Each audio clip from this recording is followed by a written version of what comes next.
जैसा कि आप सब जानते हैं, पहले खेसारी भोजपुरी में लगातार धमाका करते नजर आते थे और ऐसे में खेसारी की धमाकेदार एंट्री को फैंस भी काफ़ी ज़्यादा पसंद करते थे। लेकिन इस बार खेसारी हरियाणा में बड़ा धमाका करते नजर आएंगे।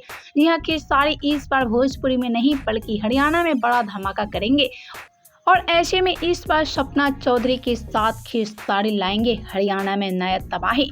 जी हाँ, जैसा कि आप सब इस वीडियो में देख सकते हैं, खेसारी सपना चौधरी की केमिस्ट्री। जी हाँ, सपना चौधरी खेसारी के साथ हरियाणा गाने पे काफ़ी धड़कती नजर आ रही हैं और वहीं खेसारी भी इस लुक में काफ़ी ज़बरदस्त अंदाज में नजर आ रहे हैं। यह खेसारी का लुक आप सब देख सकते हैं, खेसारी कितना ज़्यादा हैंडसम लग रहे हैं इस वीडियो में और ऐसे में खेसारी का ये वीडियो काफ़ी तेज़ी से वायरल होता नजर आ रहा है। यह खेसारी जल्दी सपना चौधरी के साथ नया तबाही लाएंगे और ऐसे में खेसारी का नया तबाही देखने के लिए फैंस काफ़ी ज़्यादा बेताब हो चुके हैं, क्योंकि जल्दी खेसारी सपना चौधरी के साथ नया इतिहास रचेंगे हरियाणा में। क्योंकि खेसारी एज एक्टर के तौर पे नजर आने वाले हैं हरियाणा में और ऐसे में खेसारी सपना चौधरी की केमिस्ट्री को खूब पसंद किया जा रहा है।